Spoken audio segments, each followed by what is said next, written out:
जनसत्ता आज के टॉपिक है राहत की उम्मीद। 1, 2, 3 स्टार्ट।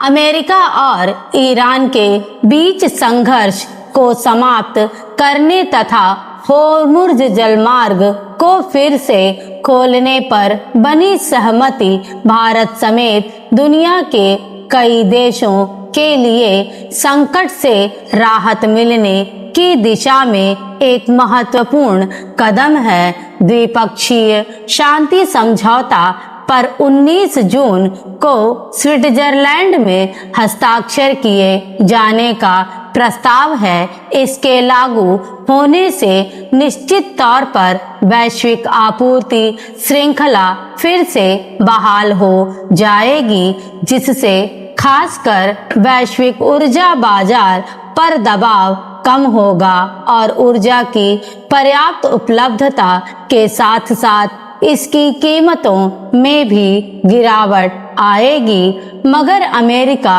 और ईरान के बीच इस सहमति को अभी उम्मीद के तौर पर ही देखा जा रहा है, क्योंकि पश्चिम एशिया में युद्ध शुरू होने के बाद से दोनों पक्षों के रुख में जिस तरह की अनिश्चितता देखी गई है, उस लिहाज से इस समझौते के सिरे चढ़ने को लेकर अभी पूरी तरह भरोसा करना मुश्किल है। संशय इसलिए भी बना हुआ है क्योंकि अंतिम समझौते के नियम और शर्तें अभी औपचारिक रूप से सार्वजनिक नहीं की गई हैं और दोनों पक्षों में से कौन इसमें अड़ंगा लगा दे, इस बारे में कुछ कहा नहीं जा सकता। गौरतलब है कि अमेरिका और इजराइल ने इस वर्ष 28 फरवरी को ईरान पर संयुक्त रूप से हमला किया था, जिसके बाद ईरान ने फिर पलटवार शुरू कर दिया। अप्रैल में अमेरिका की ओर से 2 सप्ताह के युद्ध विराम की घोषणा की गई, जिसे बाद में अनिश्चित काल के लिए बढ़ा दिया गया।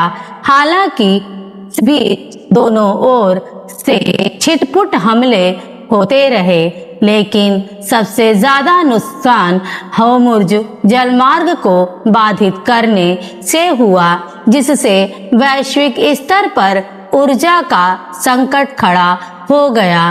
वैश्विक तेल आपूर्ति के लगभग 5वें हिस्से का परिवहन इसी मार्ग से होता है। सऊदी अरब, इराक, कुवैत, संयुक्त अरब अमीरात और कतर जैसे तेल उत्पादक खाड़ी देशों के लिए यह मुख्य निर्यात मार्ग है, जो भारत के प्रमुख ऊर्जा आपूर्तिकर्ता भी हैं। अगर यह मार्ग फिर से बहाल हो जाता है तो भारत जैसे दुनिया के कच्चे तेल आयातक देशों को बड़ी राहत मिलेगी।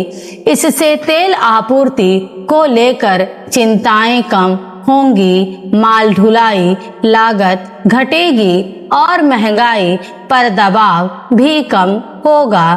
पश्चिम एशिया में संघर्ष खत्म करने पर बनी सहमति की खबरें आने के बाद से ही अंतर्राष्ट्रीय बाजार में तेल कीमतों में गिरावट का दौर शुरू हो गया। भारत में इसका असर शेयर बाजार में उछाल और डॉलर के मुकाबले रुपए की मजबूती के रूप में सामने आया। आर्थिक विशेषज्ञों का मानना है कि अगर यह समझौता सफलतापूर्वक लागू होता है तो भारत की अर्थव्यवस्था को कई मोर्चों पर राहत मिलने की उम्मीद है। इससे पश्चिम एशिया को होने वाला भारत के निर्यात में तेजी आएगी, विनिर्माण गतिविधियों को गति मिलेगी और रुपए की स्थिरता को भी बल मिलेगा। स्टॉप।